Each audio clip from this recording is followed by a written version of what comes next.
ఈరోజు 27 తారీఖు నాడు పెద్ద ఎత్తున గట్కేసర్ మండలంకి వెళ్ళి పెద్ద ఎత్తున తరలి వస్తున్నారు మన ప్లీనరీ. మనం 25 సంవత్సరాలు మనం అడుగుపెట్టబోతున్నాం మన టీఆర్ఎస్ పార్టీలో. కాబట్టి మనం 10 ఏళ్ళు ఒక చరిత్ర సృష్టించిన మన కేసీఆర్ గారు సీఎం ఉన్నప్పుడు ప్రతి ఊరికి తాగునీరు, సాగునీరు, డంపింగ్ యార్డు, గ్రేవ్ యార్డు, పాఠశాలలు, గురుకుల పాఠశాలలు అసలు చెయ్యంది లేదు దేశంలోనే. అట్లా చేసింది మన కేసీఆర్. అదే ఇప్పుడు చూస్తే కాంగ్రెస్ వచ్చింది, కరెంట్ లేదు. కాంగ్రెస్ వచ్చింది, నీళ్లు లేవు.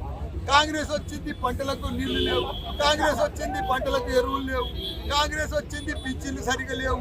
కాంగ్రెస్ వచ్చింది, 6 గ్యారంటీలు లేవు. మాయ మాటలు చెప్పి ప్రజలను నమ్మించారు. సంతకాలు స్టాంప్ పేపర్ల మీద సంతకాలు పెట్టించుకుర్రు. మేము ఇస్తాం మా గ్యారంటీలు అని చెప్పిండ్రు. మోసం చేసి ఓటేసుకున్నారు, మాయ చేసిండ్రు. ప్రజలకంతా ఇప్పుడు అర్థమైపోయింది. ప్రజలు ఇక నమ్మరు, నమ్మదర్చుకోలే. ప్రపంచమంతా ఎదురు చూస్తుంది ఇప్పుడు. ఎప్పుడు వస్తాడు కేసీఆర్, ఎప్పుడు వస్తాడని. రేపు 27 తారీఖు ప్రోగ్రాంలా ప్రజలందరూ, తెలంగాణ కాదు యావత్ ప్రపంచం చూస్తుంది ఈ మీటింగ్ ఎట్లా జరుగుతుంది, ఈ మీటింగ్ ఎంత గొప్పగా అవుతుంది.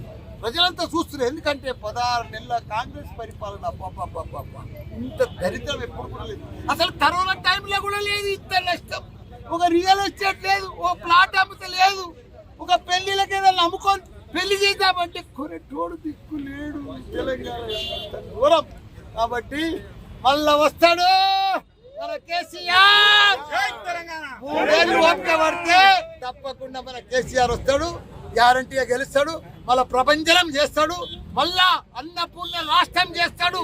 మన తాగునీరు కానీ సాగునీరు కానీ మళ్ళా ఆయన వస్తేనే వస్తాయి. ఆయన తప్పకుండా గ్యారంటీ వస్తాడు. ప్రజలంతా కూడా వస్తారని కూడా కోరుకుంటున్నా. జై తెలంగాణ, చలో మన